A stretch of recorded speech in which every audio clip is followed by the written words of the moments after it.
Radhe Radhe ji. Welcome back to my channel संस्कारी comedian vlogs. तो I hope आप सब बहुत ही अच्छे होंगे और मैं भी अच्छी हूँ। बस गर्मी बहुत ज़्यादा है तो गर्मी से है बुरा हाल। तो दोस्तों आज हम बात करने वाले हैं कि प्रेगनेंसी तो हो गई, प्रेगनेंसी अच्छी भी निकल गई, अब आ गया डिलीवरी का टाइम। तो बहुत सी लेडीज को 9 मंथ में पेन नहीं होता तो वो क्या करती हैं, पेन का वेट करती रहती हैं कि अब दर्द होगा। और उसके जो आसपास जो होते हैं, अभी दिखा रहे हैं,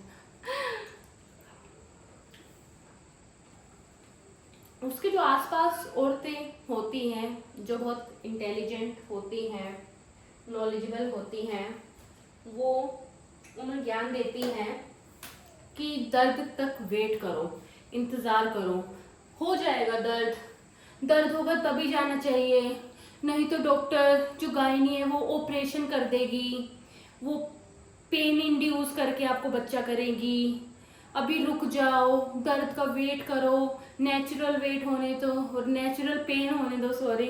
तो इस सब का वेट करती रह जाती है एक माँ जो बनने वाली है। और जो फर्स्ट टाइम बन रही है उन्हें तो भाई नॉलेज होती ही नहीं है। जैसे मुझे कोई नॉलेज नहीं थी कि कब क्या होता है। 9 मंथ स्टार्ट हो गया, अब कईयों को होता है 9 मंथ स्टार्टिंग में बच्चा होगा या 9 मंथ एंड में बच्चा होगा, या ड्यू डेट जो हुई है उस पे बच्चा होगा या उससे पहले होगा या उसके बाद में होगा।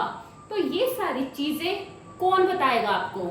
सोसाइटी नहीं, आपकी गायनी, आपका अल्ट्रासाउंड, ये सारी चीजें आपको बताएंगे कि बच्चा कब होगा, किस दिन होगा और बच्चा किस कंडीशन में है, वो ऑपरेशन से होगा, नेचुरल होगा, नॉर्मल डिलीवरी होगी। ये आपको आपकी सोसाइटी, आपकी सास या आपकी माँ या आपके अड़ोसी पड़ोसी रिश्तेदार नहीं बताएंगे। वो देख के ये नहीं कहेंगे अरे काम कर लो नॉर्मल डिलीवरी हो जाएगी, अरे इसने काम नहीं किया नॉर्मल कैसे होगी, इसको तो सिजेरियन ही होनी है। ये सुनते होगे ना, ये सब सुनते हैं। तो भाई 9 मंथ मैं अपनी स्टोरी या अपनी जो मेरे साथ हुई है, फर्स्ट टाइम मॉम हूँ मैं। हम भी अकेले रहते हैं, हमें भी इतनी नॉलेज नहीं थी, हमने पर अपनी गायनी की हर बात सुनी, सोसाइटी में किसी की नहीं सुनी। नॉर्मल डिलीवरी होनी थी तो भी एक्सेप्टेंस थी, सिजेरियन हुई तो भी एक्सेप्टेंस है। बच्चा हेल्दी होना चाहिए एट द एंड, उसके अलावा कोई चीज कुछ नहीं होती। नॉर्मल में पेन है, सिजेरियन में पेन है, दोनों के अपने हैं और दोनों में बच्चा आना, पर बच्चा हेल्दी हो, ये मेन पॉइंट है। तो भाई मेरा लगा 9 मंथ। अब मैं गई अपनी गायनी के पास, हमने उस टाइम गए, उन्होंने बोला अभी तो आपको कुछ नहीं है, नेचुरल। शुरू में वो नॉर्मल पेन का ही वेट करते हैं कि नॉर्मल हो, पेन स्टार्ट हो, नेचुरल पेन स्टार्ट हो तब आप एडमिट हो। बट कब तक वेट करेंगे ये भी तो पता होना चाहिए ना। कई क्या करती है, 10 मंथ लग गया, 10th के बाद भी बैठी हैं घर, उनकी सास, उनकी माँ या उनके पड़ोसी पड़ोसी रिश्तेदार उन्हें बोल ही नहीं रहे हैं, और वो बेचारी पहली टाइम फर्स्ट टाइम माँ बन रही है, उसे खुद नहीं पता। उसके वो अपने पति को बोलती है गायनी पे ले चलो, उसका पति कहता है मम्मी के साथ जाएंगे, मम्मी से पूछ लो। या किसी के पति भी नहीं लेके जाते, सारी बात छोड़ दो। तो मैं आपको सलाह देना चाहूंगी जो भी न्यू मॉम बनने वाली है या बनने का सोच रही है इन फ्यूचर, वो फर्स्ट टाइम, सेकंड वाले को तो भाई एक्सपीरियंस हो ही जाता है तो उसका तो कोई है ही नहीं। तो फर्स्ट टाइम जो मॉम बनने वाली है या बनने जिनकी ड्यू डेट है अभी आसपास, तो भाई 9 मंथ स्टार्ट हो, अपनी गायनी के पास रेगुलर विजिट करें, वो वीकली आपको बुलाना स्टार्ट कर देगी। आप मिस ना करें, जो जो अल्ट्रासाउंड बोले वो कराएं और उसी टाइम कराएं जब वो बोले।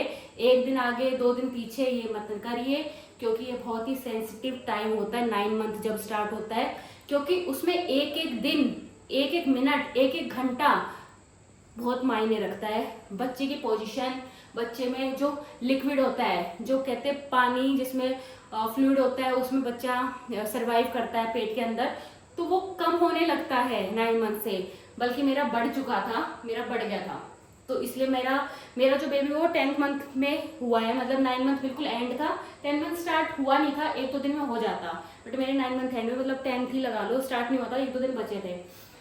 तो मेरा फ्लूड था वो बढ़ चुका था। अब क्या रीजन था बढ़ने का ये नहीं पता।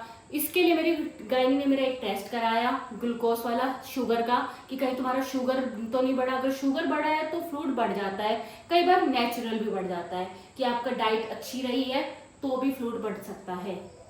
तो मेरा शुगर का टेस्ट हुआ, मेरी शुगर नॉर्मल आई, तो मेरी गाइनी ने बोला कोई प्रॉब्लम नहीं है। अगर शुगर मेरी ज़्यादा होती तो शायद वो उसी दिन मेरा ऑपरेशन कर देती, क्योंकि शुगर लेवल बढ़ने से बच्चे को तकलीफ हो सकती है एंड में।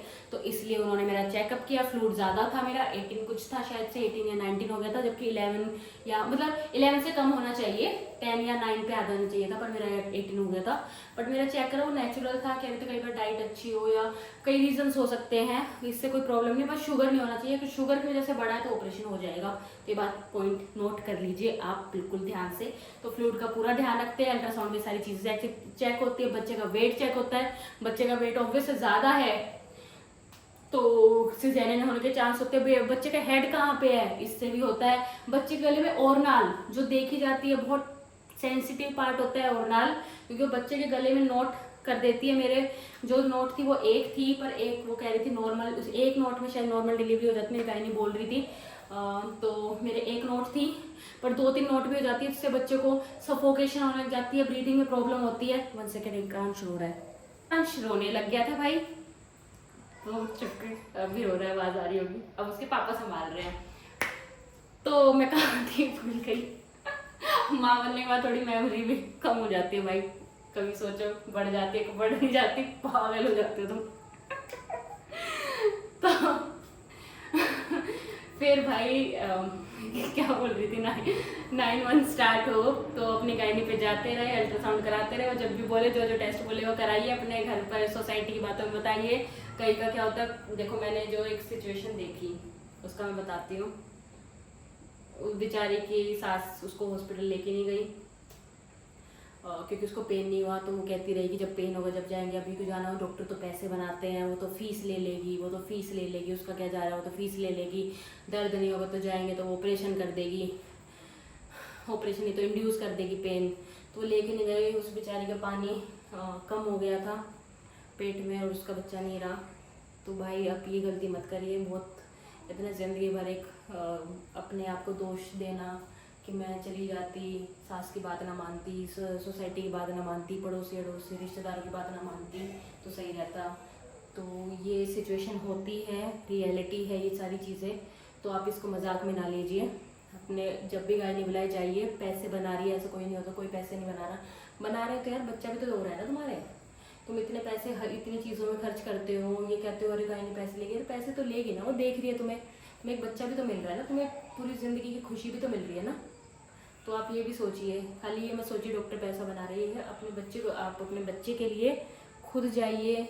सास मना कर रही है, सास को समझाइए, पति को बोलिए, पति तो समझेगा, और आजकल पति समझते हैं फिर भी थोड़ा, तो आप उनको लेके जाइए, पर जाइए जब जब बुलाए तो अपनी ड्यू डेट पे जब बोलते हैं वो चीज़ें फॉलो करिए। वो हर बार हार्ट बीट चेक करती हैं आपकी गायनी, फ्लूइड चेक करेगी हर हफ्ते। अगर आपके जैसे पेन नहीं हो रहा तो एंड में गायनी भी क्या करेगी, अगर नहीं हो रहा तो नेचुरल पेन मेरे जैसे नहीं हुआ तो मेरी गायनी क्या करती बेचारी, वो तो लास्ट तक बोलती रही नॉर्मल डिलीवरी, बट मेरे पेन ही नहीं हुआ। उन्होंने मुझे पेन भी इंड्यूस किया, जबकि मेरे इंड्यूस पेन से भी नहीं पेन हुआ, तो उसमें उसकी ये गलती है। अब मेरे ऑपरेशन से हुआ बच्चा, तो मेन आपको आपकी ज़िंदगी में बच्चा आना है ना, ऑपरेशन नॉर्मल सब एक हो गया यार, ऐसा अभी ये पुराने ज़माने की बातें हैं, ऑपरेशन ये वो फलाना, वो जो पुरानी औरतें बोलती हैं। अगर मैं सही बताऊँ, मेरा ऑपरेशन बोलो टचवुड, मतलब निशान भी ऐसे होता है ना, वो बिल्कुल पता ही ना लगे आपको। तो आजकल बहुत सारी टेक्निक्स आ चुकी हैं। और एक बात नोट कर लीजिए, जो माँ बनने वाली है या इन फ्यूचर सोच रही है माँ बनने के लिए, आप जिस भी हॉस्पिटल में जाए, चाहे नर्सिंग होम में चाहे कहीं जाए, मैं नहीं कह रही कि बहुत अच्छे हॉस्पिटल में ही सारे बच्चे होते हैं भाई अच्छे, ऐसा नहीं है, नर्सिंग होम में भी अच्छे होते हैं, सरकारी हॉस्पिटलों में भी अच्छे हैं, तो जिसका जितना हिसाब किताब है वो वैसे ही जाता है। तो आप अपने हिसाब किताब से जिस हॉस्पिटल में भी जाएँ, वहाँ पे एक चीज़ ज़रूर देखिएगा। नर्सिंग होम में ज़्यादातर, जैसे प्राइवेट बड़े हॉस्पिटलों में तो ये चीज़ें होती हैं अवेलेबल, नर्सिंग होम में किसी में होता है, ऐसा नहीं नर्सिंग होम में नहीं होते हैं नर्सिंग होम में। तभी मैं कह रही हूँ अपने आसपास जो भी नर्सिंग होम है उसमें ये एक चीज़ ज़रूर देखिएगा कि वह NICU है या नहीं है, क्योंकि कई बार क्या होता है बच्चा प्रीमेच्योर हो जाए और आपने हॉस्पिटल नहीं देखा, तो आप NICU वाले हॉस्पिटल में जाए।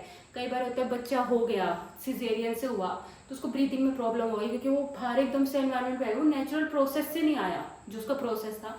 तो कई बार सिजेरियन में बच्चों को ब्रीथिंग प्रॉब्लम, एंजाइटी, मतलब एक घबराहट होती है उसको वर्ल्ड को दुनिया में आने के, तो उसको ब्रीथिंग एकदम से ऑक्सीजन, ये सारी चीज़ें ज़रूरत पड़ सकती हैं। ये नहीं कि प्री मैच्योर बच्चे को ही पड़ती है, कई बार जो नॉर्मल डिलीवरी सिजेरियन से हुआ उनमें भी हो जाती है। चाहे 1-2 घंटे के लिए बच्चे को रखना हो या कुछ भी हो, सिचुएशन XYZ हो, मैं कभी भगवान करे किसी का ना आए ये सिचुएशन, कभी ना आए NICU इन चीज़ों में रखने की, भाई सब अच्छे से हो, सबको हेल्दी हो, सब अच्छा हो।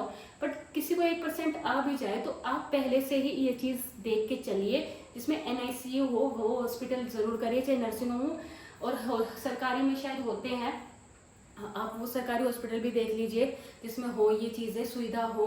नर्सिंग होम में सुविधा हो, अगर आसपास 4-5 नर्सिंग होम है आपके घर के, और इतने तो होते हैं आसपास थोड़े नर्सिंग होम, उसमें NICU का ज़रूर देखिएगा।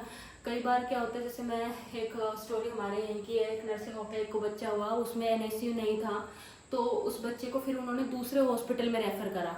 इस रास्ते पर बीच में जाते हुए बच्चा, तो ये सारी चीज़ें भाई होती हैं, तो आप भगवान ना करे कभी किसी के साथ कभी भी हो ये सारी चीज़ें, कुछ भी हो इनमें से, पर आप एक प्रिकॉशंस के तौर पे ये ज़रूर करिएगा NICU वहाँ पे हो अवेलेबल, ये सारी सेफ्टी चीज़ें होती हैं। और ऑपरेशन जहाँ भी हो वो अच्छा हो, क्योंकि ऑपरेशन से ही आपकी इन फ्यूचर आपकी लाइफ में दिक्कत अच्छी होगी, दिक्कत होगी, वो सारा डिपेंडेंसी होती है।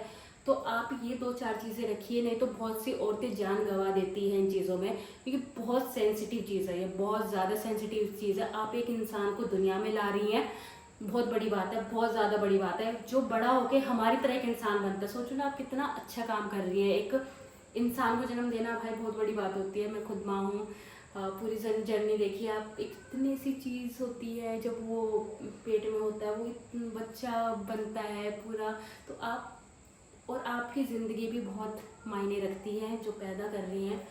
तो आप सब ये सारी चीज़ें ध्यान रखिए। 9 मंथ में, 8 मंथ में, जब भी आपको हल्का सा भी पेन लगे, 6 मंथ में, 7 मंथ में हल्का सा भी कुछ फील हो, आपकी बॉडी जो नॉर्मल फील करती है, जैसे वॉमिट, ये सारी चीज़ें मुझे होती थी, पर कुछ भी आपको हल्का सा अलग फील हो कि यार आज मुझे कुछ अलग सा फील हो रहा है जो मुझे पहले कभी नहीं हो रहा था, तो आप एक बार अपनी गायनी से कंसल्ट करिए कि आपको आज वो अलग फील क्यों हो रहा है। जो 6ठा महीना, 5वां, चौथा, तीसरा, कभी भी हो, आप ये कंसल्ट जरूर करें, उनको बताइए, एक फ्रेंड की तरह उनसे बातें करिए। कई गायनियाँ होती है जैसे सरकारी हॉस्पिटल्स में या नर्सिंग होम में, वो आपको अच्छे से ट्रीट नहीं करती। होता है ऐसा कि आप अपने जिनको बच्चा हुआ है नया नया, आप उनसे बात करिए, उनसे क्वेश्चंस पूछिए। अगर आपको ऐसा फील हो रहा है तो आप जो आपकी सरकारी हॉस्पिटल में ज़्यादा दिक्कतें होती है, देखो गायनियों के साथ मैं बोलूँगी, वो थोड़ा सुनती कम है, तो आप उनको बताने की कोशिश करिए आपको दिक्कत क्या है। कई में बहुत अच्छी भी होती है, नहीं कह रही हमेशा रूड ही होते, बहुत अच्छी भी होती हैं बहुत, और आजकल तो बहुत चीज़ें बदल भी रही हैं,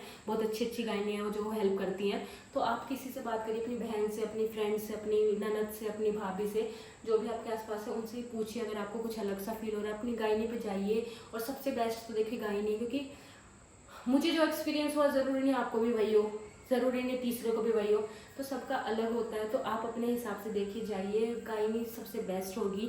आप उनसे स्टार्टिंग से अच्छा रिलेशन एक बनाइए कि आप उनको अपनी सारी चीज़ें, दिक्कतें बता सकें। तो यही कहूँगी कि प्रेगनेंसी बहुत ही नाजुक टाइम होता है, आप खुश रहिए, डिप्रेशन में नहीं होना कि बहुत टफ है।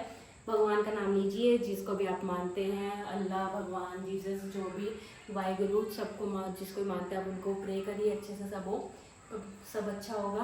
बस पर ये 2-4 चीज़ें आप ध्यान रखिए। 9 मंथ में अपना वो फ्लूइड लेवल अल्ट्रासाउंड चेक कराइए।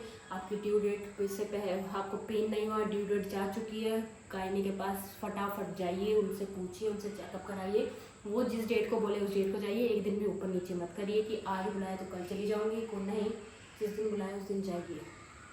तो यही था कि प्रेगनेंसी का एक बहुत इंपॉर्टेंट पार्ट जो मुझे लगा कि आपके साथ शेयर करना चाहिए, क्योंकि मैं अभी एक नई माँ बनी हूँ, मैं अभी फर्स्ट टाइम माँ बनी हूँ, तो मुझे भी कोई बताने वाला तो नहीं था। तो मैंने सोचा क्यों ना मैं, जो मेरे साथ हुआ, मुझे मतलब मेरी फिर भी गायनी थी जो मैं उनके पास जाती रहती थी, मैसेज में बात करना, फ़ोन पे बात करना, तो चलता रहता था।